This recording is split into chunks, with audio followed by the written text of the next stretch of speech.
Welcome to the To Your Success podcast, hosted by Krista Johnson and Ellen Solheim. Each weekly episode takes a deep dive into how success and freedom is created and how you can start living the life you truly want now. Krista was top CEO of international companies for more than 20 years. He's done business in most parts of the world.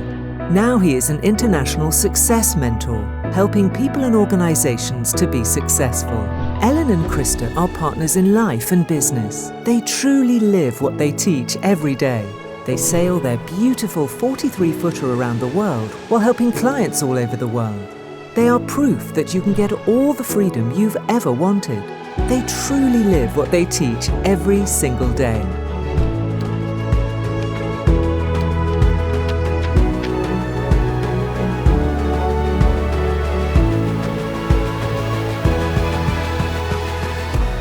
Warm welcome everyone to the To Your Success podcast. I am mentor Krista Johnson, and with me today is Ellen Solheim, as always, your business partner and wife. Good to have you here again, Ellen. Good to be here too.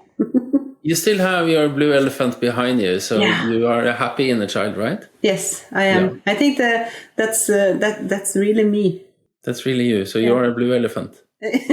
Or the inner child. I don't The know. inner child. I agree with the inner child. I love Yes. all the paintings from Vesano Design, so Yeah, they're yeah, fun. So, but this is Great fun, favorite. young couple, really creative and fun people. Okay. Anyway, so today we're going to talk about the power of failing. And a lot of people will think, what is that, right? But we can explain that. Yeah, it's a big one. It's a big one. Everything we're afraid of, how we fail. The only thing we know, well, if you don't have a goal, then it's easy to say that failing is difficult or failing is negative. But if you have a goal, and I can go back to Robert Heinlein, in absence of clearly defined goals, people become strangely loyal to performing daily trivia until they ultimately become enslaved by it. It's called going in circles. It's like going in circles. It is like living in the hamster wheel. You just run faster and faster and faster and faster and faster. And I saw a cartoon the other day where the squirrel was running in a hamster wheel or in a wheel, and then the hamster wheel went so fast that the squirrel just got stuck, by gravity. So it was just flipping around in the hamster wheel without being able to run. And that is maybe how it feels. Oh, it starts snowing. That's wonderful. But when you have a goal, that changes everything. I mean, we say the 4 things highly successful people do and that we always do. And success is that you live the life you truly want is, number 1, set high goals. You don't have to know how to reach them. Number 2, make fast decisions. Number 3, listen only to people that have done what you really want. If you want to live a life in freedom, then listen, take advice from people that do that. And number 4, always invest in yourself. Always invest in your personal development. Listen to podcasts like this. Have a mentor. Study books. Everything, right? And the only thing we know about the goal is that to reach a goal, the goal demands what it demands. We have to maybe 10 times our courage. Maybe we have to be more adventurous. Maybe we have to make faster decisions. Maybe we have to think differently. Well, we always have to think differently. So more courage, bigger actions, right? To reach a goal.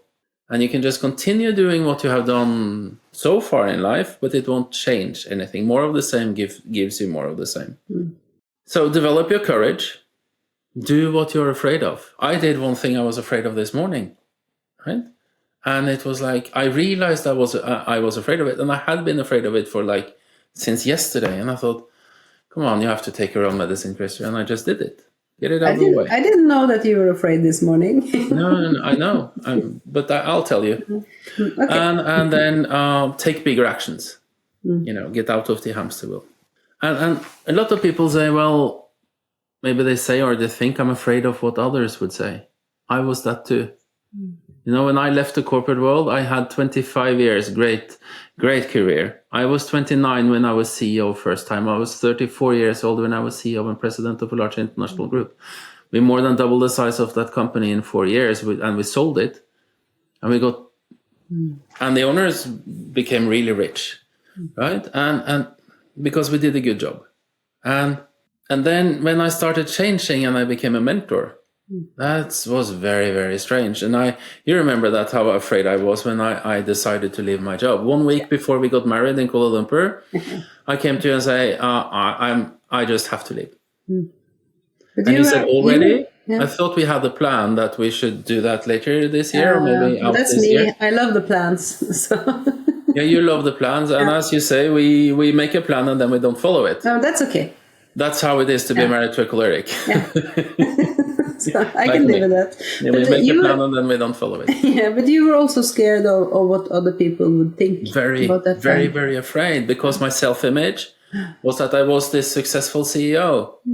And then I was not CEO anymore in my corporate role. I was an investment director, and I was a chairman of a lot of boards in companies, right? And then I was so afraid. I was afraid of two things. I was afraid of losing everything I have or had at that time, and then what others would say. And when I sent out that email to like my 30, 40 colleagues and friends, not one said, "Oh my God, what are you doing?" They said, "Wow, this is really cool. I'm sure you are really good at this. This is right for you, you know." And that was really good. So then, but you know, others, if you're afraid of what others will say, don't be, because they don't think about you. They think about themselves, just like you and me. 99% of the time we think about ourselves, right? So you don't have to be afraid of that. And that comes down to self-confidence. And what is self-confidence? True self-confidence is to trust yourself, to trust your intuition, to be connected with your intuition. Some say that I write that in my book, that your intuition, that is in your heart. We have 40,000 brain cells in our heart, and the intuition is in our heart. Right? It's not in our brain. And we don't make decisions from our brain. We make emotional decisions all the time. We use our imagination. We see the result of a decision, and then we make that. So self-confidence comes from trust. Trusting yourself. Trusting that you are able to do it. Yeah, but I meet a lot of people that contact us, and they say that they don't really know what their intuition is. How can we help them to trust their intuition if they really don't know what the intuition is saying? It's something you have to practice. You know, when you come here, when you are born and you come to this life, the only thing you have is your intuition. You have not developed the reasoning faculty, you know, your ability to think. You are intuitive. Just like animals, they are intuitive. They don't. I saw the brain of a moose, Norwegian elk once, and it's the size of this coin, right? It's the size of, it's like really small. And then you understand that it's an easier life. It's about survival, it's about eating, and it's about the lucky ones getting lucky once or twice a year, right? And they don't have to wait for Fridays. So It's Friday today, isn't it? It's Friday today. Oh, it's Friday today. So maybe it's my happy day. Okay, my lucky day. Hi, this is Christer. Thank you for watching and listening to our podcast. We really appreciate that. As you see, we love sharing how you can live the life you truly want, and we also love sharing how we live this every day. You know what changed my life is that I did one thing.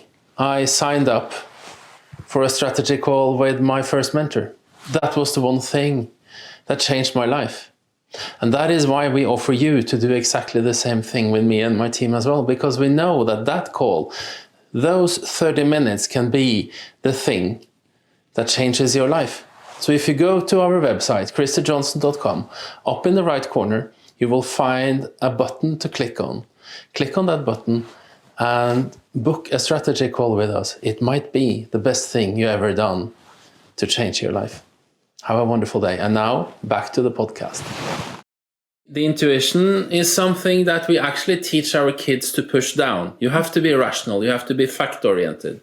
Right? We live in a society, at least in the Western society in Europe, where we spend most of our time, in the States as well. Be rational. But I disagree. Be emotional. Right? We are emotional beings.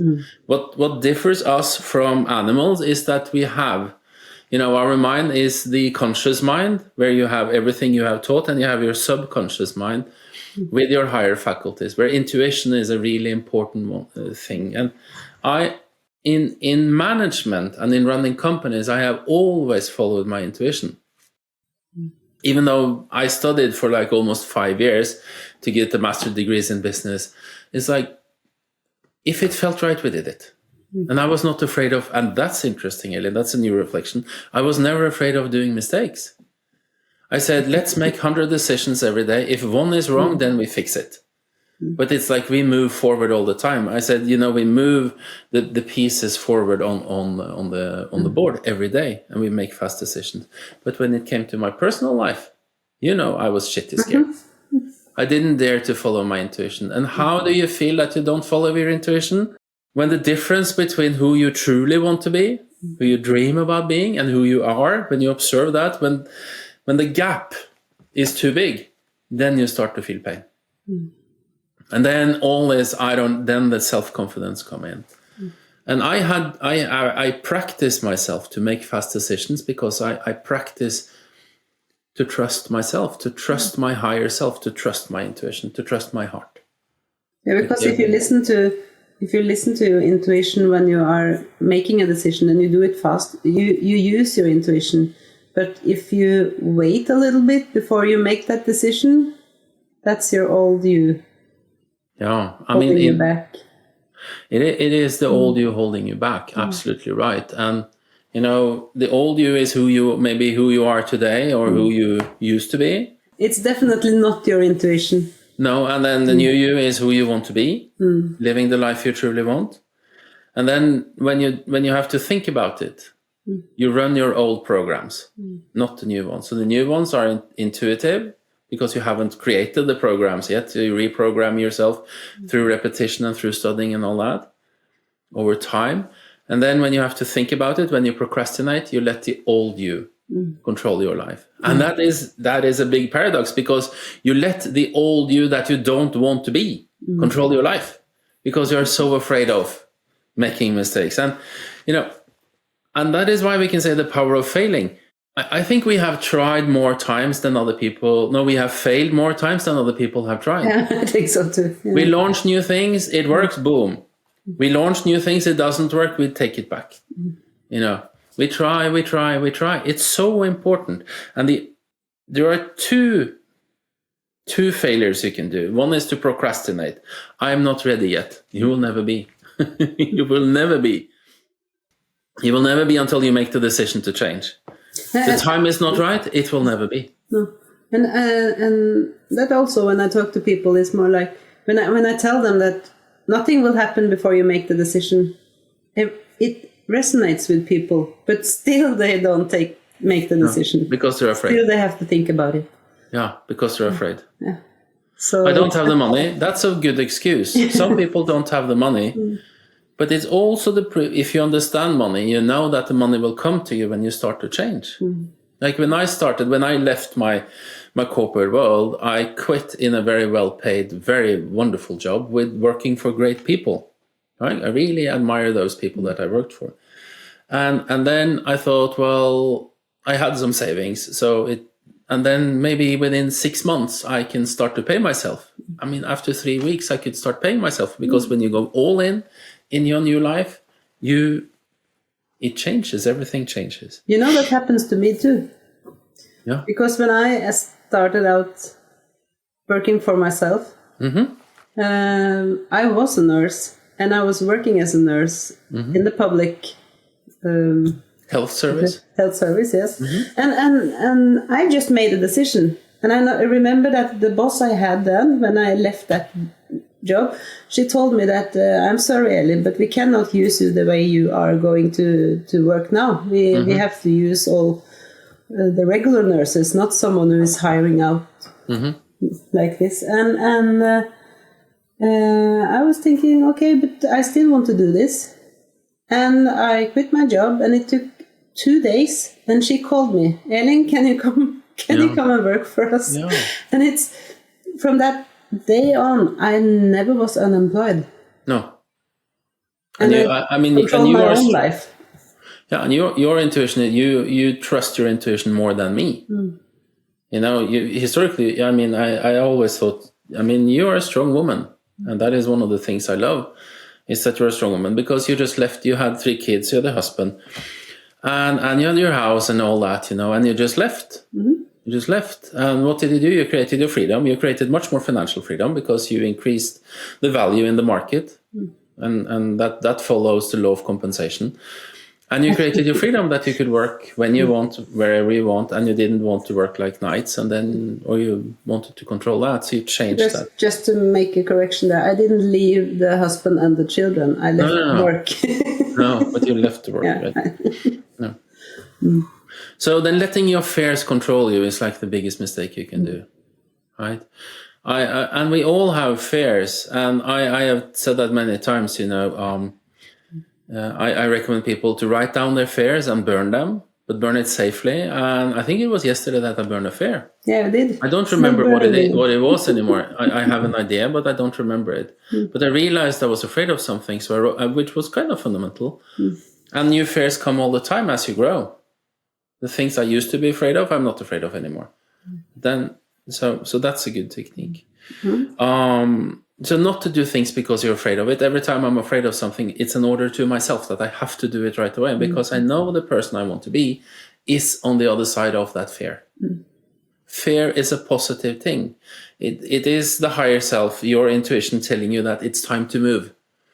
It's not time to give up, it's time to move. I think a good thing you can do is just ask yourself, is this fear real or not? Yeah. Because if you ask yourself that, you know that it's definitely not real. What are you? Fear is fear, and that is all there is to it. Yes. It's like worry, doubt, and fear. If you doubt about something, or if you're afraid of something, that feeling is always created by a thought. The initial start is a thought. And then go back to that. Why am I afraid of that? Go back to the thought. It might be an old programming. Like I had an old fear that I realized was when one of the first year in school, right? I think it was like the second or third year in school, I realized that. And I went back and I said, but that's not valid anymore. And I released the fear. So go back to the thought, right? And ask yourself, is this real? No, it's not, right? So that's important about fear. And that is, you know, when you challenge your fears, you trust your intuition, then you understand that failing is a part of the game. We fail forward. We have failed more times than most people have tried. And I have studied this book, and it's from Og Mandino, the greatest salesman in the world. And I mean, all entrepreneurs, all companies, they work with sales. That is the foundation. And, you know, if you are employed, you sell every day too. You do a job and you sell that service and you get paid. I always recommend people to treat their employer like a client. That would be something. But it's a very, very good attitude to have. Appreciate it. You know, someone is willing to pay for you because you do a good job. But then in sales, you know, we give people a chance to say no, basically. That is what we do. And the reason why we sell is because we want to help them. And the only way we can help people is that they actually buy. But in The Greatest Salesman in the World, it says that success is always just around the next corner. That's an attitude. Success is just the next call. It's like playing tennis or golf. I don't play golf. I have played a little bit of tennis. And it's like you always focus on the next ball. What is done is what has been, right? You cannot change it. Just accept it, let it go. Next one, next ball, next idea, next try. You know, and things that I have thought would be great ideas have failed, and things I have thought would, well, okay, let's try this. And then that has been a success. So we fail forward. Failing is a part of the process, and the only way to fail is to give up. Right? It is procrastination, because procrastination is the route to failure. If you procrastinate, you want to have a different life. You want to create your success, meaning that you live the life you truly want, and you procrastinate on it. That's a failure, right? Because then you don't start to change. When you start to change, you realize that failure is a part of the process. You go up, you develop up, you grow, you go a little bit down. You hit the wall, there is something and we have been through that many times. Like I have been through that many times too. It's like, but then, and you go up and a little bit down. So failing is a part of the process. And actually failing is kind of fun when you look at it afterwards. Yeah. Yeah, because then you're going to see, wow, we failed, but that's cool because it brought us where we are now. Yeah. And you learn from your failures, not from your successes. Yeah. I want to end this podcast with a very, very interesting question. Where do ideas come from? They come as a package. Oh, that was a good idea. Where did it come from? I don't know. Well, I know. It comes from your thinking. It comes from your goal. Well, it comes from your thinking. When you think about a lot of things that you don't want, you get more ideas about what you don't want. When you think about your goals and the life you truly want, the ideas come to you. And I brought this sign. It is from Walt Disney. I bought this in Disneyland in Orlando. We were in Orlando when my son graduated from the university. And it's Walt Disney, and it was his life motto. And it is, if you can dream it, you can do it. And start dreaming, start focusing on your life, start changing.